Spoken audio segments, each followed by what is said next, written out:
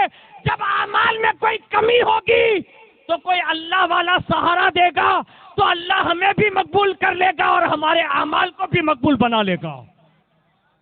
اس لیے ہم ان ذات والا صفات کا وسیلہ تلاش کرتے ہیں. اور جنہوں نے بھی وسیلے تلاش کیے نا, اور یہ وسیلہ یہ نہ مت سمجھنا کہ صرف مالداروں کے لیے یا غریبوں کے لیے یا امیروں کے لیے اور غریبوں کے لیے نہیں ہے. نہیں, کائنات میں صدیق اکبر سے لے کر آج تک اور صبح قیامت تک جتنے بھی لوگ آئیں گے نا, سب کو وسیلے کی ضرورت پڑے گی. ڈائریکٹ اللہ تک کوئی نہیں پہنچ سکتا. ہاں, اب رسول اللہ تک پہنچنے کے لیے یہ مضبوط وسیلہ ہے, جس کو ہم اپنی زبان میں کہتے ہیں کسی بزرگ کے ہاتھ میں ہاتھ دیتے ہیں, کسی بزرگ سے تعلق یعنی لگاؤ لگا لینا, یعنی دلی محبت پیدا کر لینا. اور جن جن لوگوں نے یہ کیا نا, اللہ نے انہیں رسوخ بھی اتنے عطا فرمائے. اس میں سے سرکار غریب نواز کی ایک بات عرض کر دوں اور آگے بڑھ جاؤں کہ اگر حقیقی معنوں میں آج بھی یہ رسوخ ہمارے دلوں میں پیدا ہو جائے نا, تو آج اللہ یہ بھی بندوں کو عطا کر سکتا ہے. لیکن ہماری اور آپ کی یقینی جو ایک دوری تھی نا, اس کو کمزور کر دیا گیا ہے.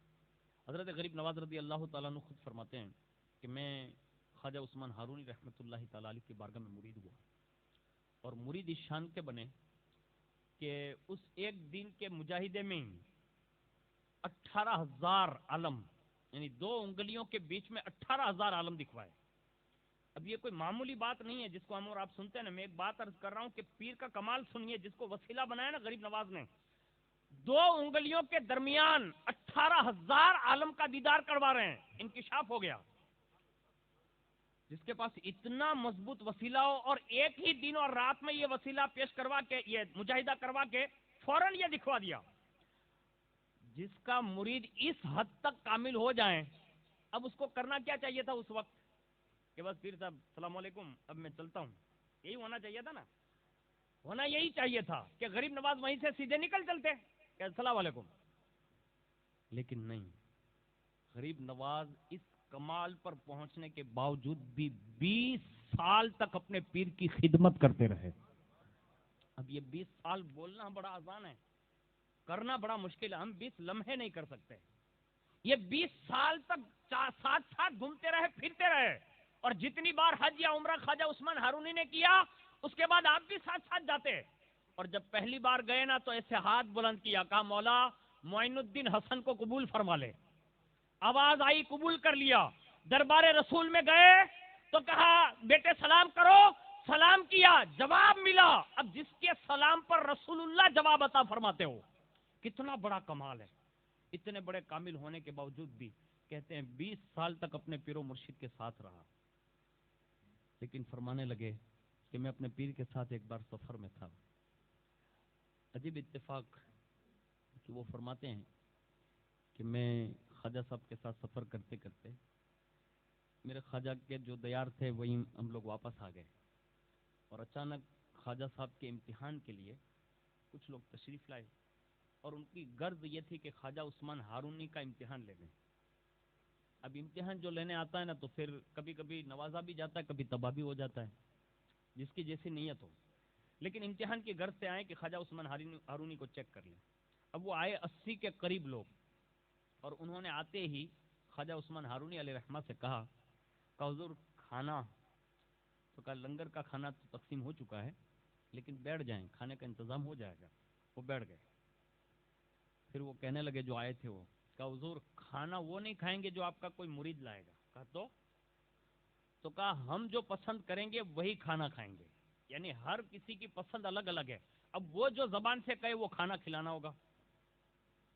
اب جو خواجہ کے خواجہ ہو ان کی شان بھی بلند ہوتی ہے نا بھائی، جس کو غریب نواز نے پیر پسند کیا ہو، اب وہ خواجہ کتنے بڑے ہوں گے؟ تو کہا کوئی بات نہیں، گھبرائیے گا نہیں، آپ اپنے من میں جو ہے وہ خالی سوچ لیجئے کہ کھانا کیا ہے۔ اب سب نے اپنے اپنے من پسند کی ڈش پسند کر لی جو اس زمانے کے اعتبار سے چلتی ہوگی، سب نے طے کر لیا نا؟ تو کہا سب نے طے کر لیا۔ کہا بیٹھ گئے؟ کہا بیٹھ گئے۔ بس وہیں سامنے خواجہ عثمان ہارونی چلتے گئے جو صف میں بیٹھے تھے کھانا کھانے دسترخوان پہ، ایسے ہاتھ بلند کیے اور کہا اے اللہ یہ بندہ جو کھانا چاہتا ہے نا وہی عطا فرما دے، ایسے ہاتھ کر کے۔ اور جیسے بسم اللہ شریف پڑھی نا تو ایک پلیٹ آئی، پیش کی، دوسری بار کیا، دوسرے کو دی، جو پسند کا کھانا تھا نا وہ سب 80 لوگوں کو مل گیا۔ اور جب 80 کے 80 کھانا کھا چکے تو کہا سچ سچ بتانا سب کی اپنی پسند کا تھا کہ دوسرا بھی تھا؟ سب نے یک زبان ہو کر کہا خواجہ ایک ہی تھا جو پسند تھا نا، ہم سب کو اپنی اپنی پسند کا، تو مختلف پسندیں تھی تو ایسا ہی تھا جیسا ہمیں کھانا تھا۔ تو کہا جب اس جگہ کا کھانا کھا چکے ہو تو کلمہ پڑھنے میں دیر کیوں لگاتے ہو؟ یعنی وہ لینے امتحان کچھ اور آئے تھے، خواجہ چاہتے یہی تھے کہ پہلے کھلا دوں، وہاں کا لقمہ کھا لیں گے نا تو دل میں نور پیدا ہوگا۔ کھلایا، پھر کہا جب وہاں کا کھانا کھا چکے ہو تو جو تمہاری پسند کا کھانا اور لذت بھرا کھانا تھا تب کلمہ پڑھ کے مسلمان کیوں نہیں ہو جاتے؟ اب وہ 80 کے 80 سہم گئے، کہا ہم تو ان کا امتحان لینے آئے تھے، یہ تو اپنا لینے لگے، ان کو تو یہ بھی معلوم ہے کہ ہمارا جو باہر کا ڈھانچہ ہے وہ مسلمان والا ہے، اندر تو کفر بھرا ہوا ہے۔ تو کہا کلمہ کیوں نہیں پڑھتے؟ اب وہ سب سمجھ گئے، انہوں نے آپس میں چیمو گوئیاں کر لی اور اس کے بعد ایک نے کہا کہ حضور یہ سب یوں کہہ رہے ہیں کہ کلمہ تو پڑھیں گے لیکن ایک شرط ہے۔ کہا کون سی شرط؟ کہا جس رب کا آپ کلمہ پڑھتے ہیں، تو کہا ہاں، کہا اس رب کا ہم کلمہ پڑھ لیں گے تو کیا اللہ ہمیں تمہاری جیسی طاقت دے گا؟ جیسے ہاتھ کرو اور پلیٹ آ جاوے، ہاتھ اور پلیٹ آ جاوے۔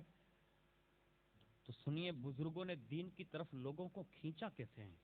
فرمایا تو میرے رب کی قدرت اور طاقت کی بات کرتا ہے، اگر اللہ چاہے، یہ کہا خواجہ عثمان ہارونی نے، کہا اللہ چاہے تو تم خواجہ عثمان ہارونی کی بات کر رہے ہو، اللہ چاہے تو عثمان ہارونی سے بھی بہتر رتبے تمہیں عطا فرما سکتا ہے۔ یعنی دین سے قریب کرنا تھا تو اللہ کی قدرت کا بیان کیا اور اللہ کی قدرت کا رسوخ اور طاقت بیان کر کے انہیں دعوت دی۔ خواجہ کے ایک در کے لقمے نے انہیں اسلام سے مالا مال فرما دیا۔ یہ 80 لوگوں نے اسلام قبول کیا۔ اب جس غریب نواز نے اس شان سے اپنے پیر کو دیکھا ہو، وہ خواجہ نے ہندوستان میں آ کر لوگوں پر کتنا بڑا رحم کیا ہوگا۔ میں غریب نواز کی مکمل سیرت تو کما حق کہوں تو کوئی پڑھ نہیں سکتا، ان کے گوشے سینکڑوں کتابوں میں بکھرے ہوئے ہیں، لیکن جہاں تک اس فقیر نے نگاہ کی ہے، جہاں تک ان کے نقش قدم پر میری چھوٹی آنکھیں پہنچ چکی، ان کی سیرت کے جتنے بھی ابواب تھے، کہیں آپ نہیں بتا سکتے کہ خواجہ نے کبھی کسی کو ایک تھپڑ بھی مارا ہو، آپ نہیں دیکھا سکتے۔ آج ہمارے یہاں تو ایک جھوٹ بنے ہوئے لوگوں کے، یہ کلچر بھی چلا ہے، پوری دنیا میں چلا ہے، خاص کر کے میاں بھائی میں بھی چلا ہے۔ یاد رکھیے گا، جھوٹ بناؤ، یونٹی بناؤ، میں منع نہیں کرتا، ایک گروپ بناؤ، اچھا گروپ ہو، طاقت بھی آپ کے پاس ہونی چاہیے، آپ کے پاس کچھ ایسی چیزیں ہونی چاہیے جو آپ کا دفاع کر سکیں، نو ڈاؤٹ، اس میں اسلام منع نہیں کرتا۔ اب جیم کیجئے، کثرت کیجئے، محنت کیجئے، پاورفل طاقت فل ور بنیے، نو ڈاؤٹ، لیکن یہ طاقت صرف اپنے بھائیوں پر استعمال مت کیجئے۔ یعنی کوئی بیچارہ بھائی گیری کرے اور کسی کا بھی کاٹلا پکڑ لے اور کہے لا 10,000 روپئے، تو یہ ٹھیک نہیں ہے۔ کسی کے اوپر گن ٹھپکا دو اور کہا لا 10,000 روپئے، تو یہ ٹھیک نہیں ہے۔ کسی کا بھی مرڈر کر دو تو یہ ٹھیک نہیں ہے۔ طاقت رکھو لیکن جہاں استعمال کرنے کی ضرورت پڑے نا وہاں استعمال کرو، اپنے بھائیوں کے ساتھ ایسا سلوک نہ کرو۔ غریب نواز کی پوری مکمل سیرت آپ اٹھا کر دیکھیے، غریب نواز کے تعلق سے آپ یہ نہیں بتا سکتے کہ غریب نواز نے کسی کو تھپڑ بھی مارا ہو۔ یہاں تک کہ ماں باپ نے بچپن سے انہیں نوازا ہی اتنا تھا۔ 15 سال کی عمر جب ہوئی نا، 15 سال کی، والد صاحب کا سایہ تو اٹھ چکا، جیسے والد صاحب کے ورثے میں ایک باغ اور پنچک کی جو آپ سنتے ہیں ملی تھی۔ ایک دن غریب نواز اپنے باغ میں موجود تھے، ایک بزرگ ہے جو مجذوب تھے اپنے زمانے کے، اور ان کا نام حضرت حاجی شریف زندنی جو تھے ان کے مرید اور معتقد تھے حضرت ابراہیم کندوزی رحمۃ اللہ تعالی علیہ. وہ تشریف لائے اور جیسے اندر تشریف لائے تو غریب نواز نے کیا کیا کہ اس بزرگ کو دیکھا نا تو ادباً کھڑے ہو گئے اور کھڑے رہ کر انہوں نے ایک جگہ صاف کی اور اس بزرگ کو وہاں بٹھایا اور بٹھانے کے ساتھ مؤدب سے کھڑے ہو کر کہا کہ حضور میرے باغ میں سے کچھ تناول فرمائیں گے. بس اتنا سنا نا تو بڑی محبت سے باتیں کی. 15 سال کی عمر ہوتی ہے, کوئی زبان میں مطلب اتنا توازن نہیں ہوتا ہماری زبانوں میں اور اتنی موافقت نہیں ہوتی, لیکن غریب نواز کا لہجہ اتنا شاندار تھا گفتگو کرنے کا, تو وہ مجذوب ہونے کے باوجود بھی حضرت ابراہیم کہتے ہیں ہاں ہاں کیوں نہیں, لے آؤ. وہ لائے اور جیسے ہی وہ انگوروں کا گوشہ پیش کیا, پہلا لقمہ لیا نا تو یہ مجذوب کہتے ہیں کہا اس میں غیاث الدین حسن کی محبت کی مہک آتی ہے. یعنی کھایا نا, کھانے لگے تو ٹیسٹ جو تھا نا وہ لذت کہی, کہا اس میں یہ لذت آتی ہے. اور جیسے دوسرا انگور منہ میں ڈالا نا تو فرمایا کہا اس میں ماہ نور ام الورا, یعنی ان کی والدہ کا نام لیا غریب نواز کی, کہا ان کی اخلاص کی خوشبو آتی ہے. اور جب تیسرا لقمہ منہ میں ڈالا نا تو کہا معین الدین حسن اس میں تیری بھی مہک آتی ہے. یعنی یہ تینوں ماں باپ اور بیٹے کا تینوں کا تذکرہ ایسا لگتا تھا جیسے ابراہیم کندوزی پہلے سے جانتے ہو. یعنی یہ شخصیتیں وہی تھی جنہوں نے امانت در امانت جو چیزیں پہنچانی تھی تو کہا معین الدین حسن اس میں تو تمہاری اخلاص کی محبت کی خوشبوئیں آتی ہیں, تمہارے والدین کی مہک آتی ہے. اور جب کھا چکے نا تو غریب نواز نے عرض کیا کہ حضور ایسا لگتا ہے کہ جیسے آپ میرے آبا و اجداد کے مطلب آپ معرفت یافتہ ہیں, پہچانتے ہیں, ایسا لگتا ہے. تو کہا معین الدین حسن اتنا زیادہ تو تعارف نہیں, لیکن اتنا ضرور جانتا ہوں کہ تمہیں ضرور جانتا ہوں. یہ کہا انہوں نے. کہا حضور آپ مجھے کیسے جانتے ہیں, میں تو بس اپنے شہر میں ہوں, 15 سال عمر ہو چکے, والد صاحب کا مطلب وصال ہو چکا ہے اور باغ کی رکھوالی کرتا ہوں. تو فرمایا معین الدین حسن مجھے میرے پیر نے یہ کہا تھا. کیا کہا؟ کہا مجھے میرے پیر حاجی شریف نے یہ کہا تھا. کہا کیا؟ کہا جب میں ان سے مرید ہوا اور انہوں نے خرقہ خلافت دی اور مجھے اجازت اور خلافت سے نوازا نا تو ساتھ میں کھلی کا ٹکڑا یعنی روٹی کا ٹکڑا بھی دیا تھا اور کہا تھا, کہا یہ روٹی کا ٹکڑا سنبھال کر رکھنا, اس دن کھانا جس دن معین الدین حسن سے تمہاری ملاقات ہو جائے. یہ امانت ہے. روٹی کا ایک ٹکڑا جو اس زمانے سے لے کر سنبھالتے رہے, اور غریب نواز جب جوان ہوئے 15 سال کے تو باغ میں جا کر روٹی کے 2 ٹکڑے کیے, آدھا خود کھائے, آدھا غریب نواز کو کھلایا. خواجہ فرماتے ہیں وہ روٹی کا ٹکڑا نہیں تھا, ایسا لگتا تھا کہ بزرگوں کی جو ایک امانت تھی نا وہ میرے سینے میں داخل کر دی گئی ہو. اسی وقت میرے دل کی دنیا بدلی اور میں نے اسی وقت ساری چیزوں کو والدہ کی بارگاہ میں جا کر کہہ دیا. میں نے کہا یہ آپ سنبھالیں یا آپ اللہ کے لیے وقف کرنا چاہیں تو وقف کر دوں.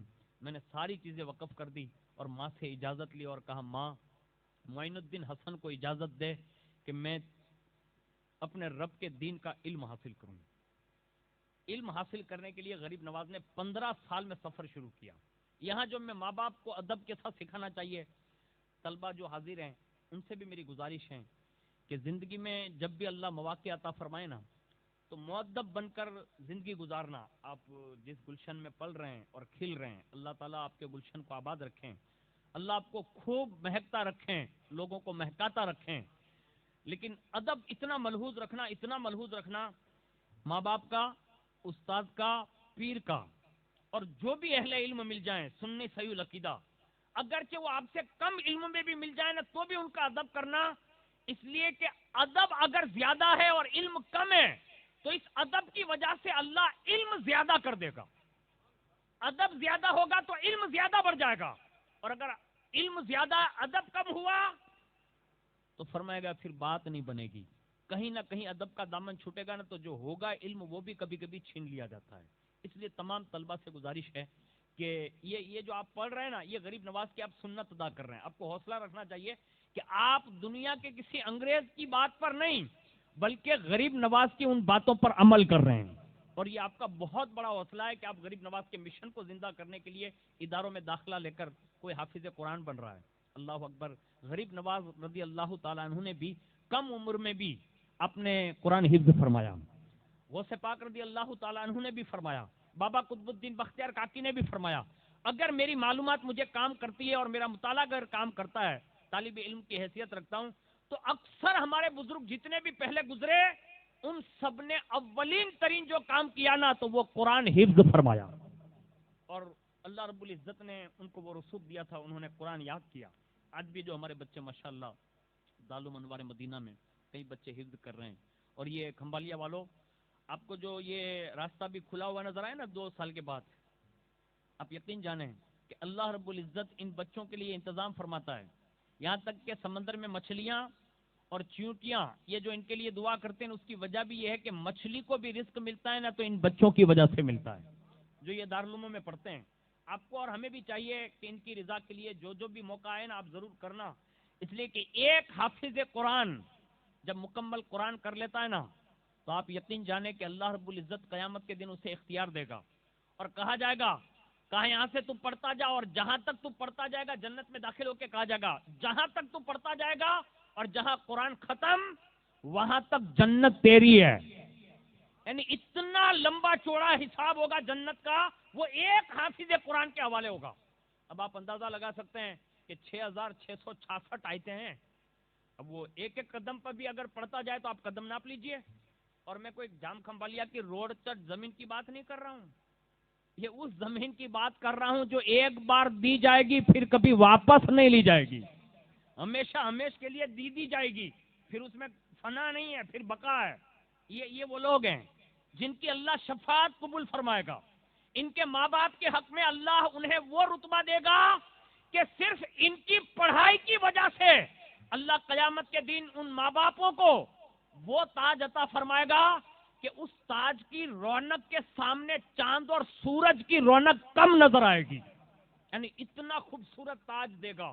تو آپ سے بھی گزارش ہے، آپ کے بچے اگر پڑھتے ہیں تو لائی کے مبارکباد ہے، نہیں پڑھتے ہیں تو جن کے بچے پڑھتے ہیں ان کے ساتھ اچھا سلوک کریے اور ادارے کے ساتھ مل جل کر کام کیجیے، جیسے جیسے مواقع آئیں ان کے ساتھ کھڑے رہیے، ان بچوں کو خوش کیجیے، اس لیے کہ یہ ہمارے اور تمہارے مہمان نہیں، ڈائریکٹ مدینۃ الرسول مصطفیٰ جان رحمت کے مہمان ہیں۔ اب ظاہر سی بات ہے میں آپ کا مہمان اس وقت یہاں ہوں، میں سے کمبالیا سے گزرتا ہوں اور کوئی مجھے جھاپٹ مار دے یا کوئی میرے ساتھ بدسلوکی کرے یا کوئی بھی میرے ساتھ ایسا ویوہار کر دے تو آپ کو کتنا دکھ ہوگا کہ ہمارے مہمان کے ساتھ ایسا سلوک لوگوں نے کیا، بلا تشبیہ اور تمثیل کے۔ یہی سمجھانا چاہتا ہوں کہ جب کھمبالیا میں ہمارا کوئی مہمان میرے جیسا ایک دم عام بندہ ہے تو آپ کے دل پہ یہ چوٹ گزرتی ہے، مجھے بتاؤ اگر کوئی میرے ساتھ اچھا سلوک کرے تو آپ کا دل کتنا خوش ہوگا کہ وہ برکتی بیچارو حالین جاતો تو અને ફલાણા 4 વ્હીલ વાળાએ બેહાડીને ત્યાં સુધી પહોંચાડી દીધા ને હું ફોન કરીને કહું જાવેદભાઈને યુનુસ બાપુને કે એક ભાઈ મળ્યા હતા ને માશાઅલ્લાહ તમારા બધાના દોસ્તારના વ્રત વાળા હતા અને મને બસ સ્ટેન્ડ સુધી 4 વ્હીલમાં લઈ ગયા તો બાપુ ખુશ થાય એ જ્યારે મળશે તો યાદ દેશે કે તમે અમારા મહેમાન સાથે સારું કર્યું।